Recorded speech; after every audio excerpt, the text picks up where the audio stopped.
అందరికీ నమస్కారం. క్యాన్సర్ బాధితుల మోములో చిరునవ్వు చిందించాలనే గొప్ప సంకల్పం, అందుకు తోడుగా చిన్నారులు, మహిళలు ముందుకు వచ్చి కేశాలు దానం చేయడం, ఈ రెండు పరస్పరంగా జరగడం వల్ల ఏమవుతుందంటే క్యాన్సర్ బాధితులకి ఉచితంగా విగ్గులు అందించడానికి హెల్పింగ్ మైండ్స్ కృషి చేస్తుంది. ఇప్పటికే దాదాపు 5 మందికి ఉచితంగా విగ్గులు అందజేయడం జరిగింది.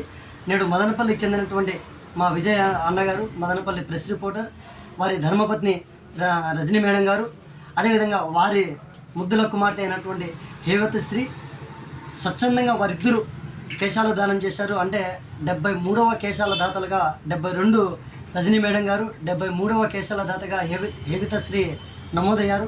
ఈ సందర్భంగా తెలియజేస్తూ వీరిద్దరికీ హెల్పింగ్ మైండ్స్ నుంచి ప్రత్యేక ధన్యవాదాలు తెలుపుకుంటూ ఇదే విధంగా హెల్పింగ్ మైండ్స్ సేవలు ముందుకు వెళ్తాయని చెప్పి ఈ సందర్భంగా తెలియజేసుకుంటున్నాను.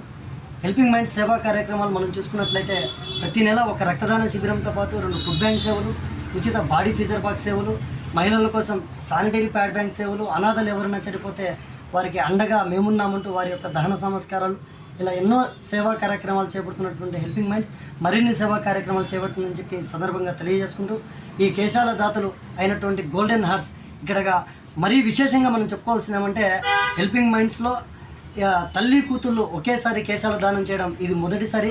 వారికి హెల్పింగ్ మైండ్స్ నుంచి ప్రత్యేక ధన్యవాదాలు తెలుపుకుంటూ వారి దాతృత్వానికి సాల్యూట్ తెలియజేస్తూ అందరూ బాగుండాలి, అందులో మనం ఉండాలి. జై భారత్.